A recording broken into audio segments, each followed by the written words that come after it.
அடுத்த நாள் காலையில் கிட்டத்தட்ட 1,00,000 சேனைகளோட சிங்கமுகாசுரன் என்ன பண்ணுறாராம், சண்டைக்கு வராரு.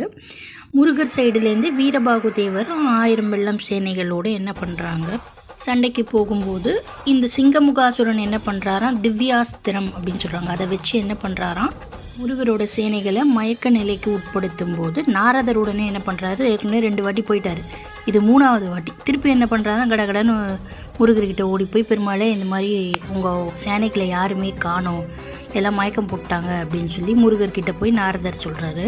அப்போ முருகர் என்ன பண்ணுறாருன்னா, சரி ஓகே, இன்றைக்கி நம்ம என்ன பண்ணுறோம், சிங்கமுகாசுரனை அழிக்கிறோம் அப்படின்னு முடிவெடுத்துட்டார். ஏன்னா ஏற்கனவே 2-3 வாட்டி இவங்க என்ன பண்ணாங்க, மாயமாக போய் மறைஞ்சு வந்துட்டாங்க. இவர் இப்போ தான் சின்ன பையன், இவர் இன்னும் வளரணும், அருணகிரிக்கு அருள் கொடுக்கணும், நமக்கு அருள் கொடுக்கணும், அடுத்தது வள்ளி தேவியான கல்யாணம் பண்ணணும், இன்னும் இவருக்கு எவ்வளோ வேலை இருக்குது. சூரசம்ஹாரம் பண்ணால் தானே அந்த வேலையெல்லாம் அவர் பார்க்க முடியும்.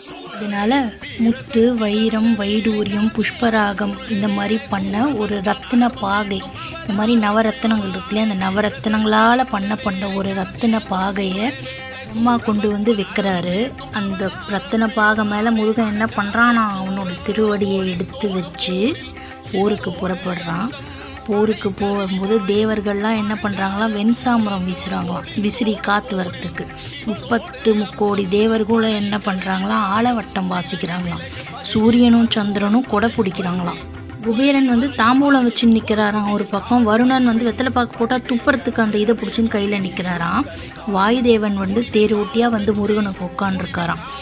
1000 கரங்கள் கொண்ட பானுதேவன், அதாவது சண்டைக்கு நிற்கிறானே பானுதேவன், சூரபத்மனோட அண்ணன், அவன் என்னன்னா அவனுக்கு அவ்வளோ சந்தோஷமாக மனசுக்குள்ள. அவன் என்ன பண்ணுறானா, வாயில் வலம்புரி வச்சு சங்கு இருக்குல்ல, அந்த வலம்புரி சங்கு வாயில் வச்சு ஊதுறானான் அவ்வளோ சந்தோஷமாக.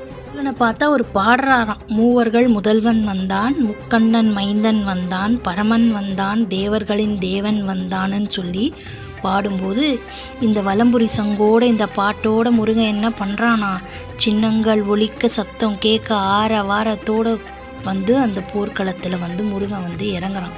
இப்போ சிங்கமுகாசுரன் சொல்கிறானா, நீ போயிடு, நீ என் கூட சண்டை போடாத, நீ குழந்தை, நான் கூட சண்டை போட மாட்டேன். ஆனால் அங்கே அவங்க அண்ணன்கிட்ட என்ன சொன்னான், அவன் பெருமாள்பா, அவன்கிட்ட போனால் நான் செத்து போயிடுவேன்னு சொன்னான். அவனுக்கு சாக போகிறோன்னு தெரியும்.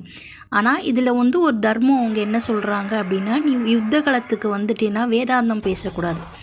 இப்போ அட்வொகேட்டுக்கு தெரியும் என்னோட கட்சிக்காரன் தப்பு பண்ணியிருக்கான் அப்படின்னு சொல்லி, ஆனால் அவரோட தர்மம் என்ன, அவர் கட்சிக்காரனுக்கு வாதாடணும், அதுதான் அவர் தர்மம்.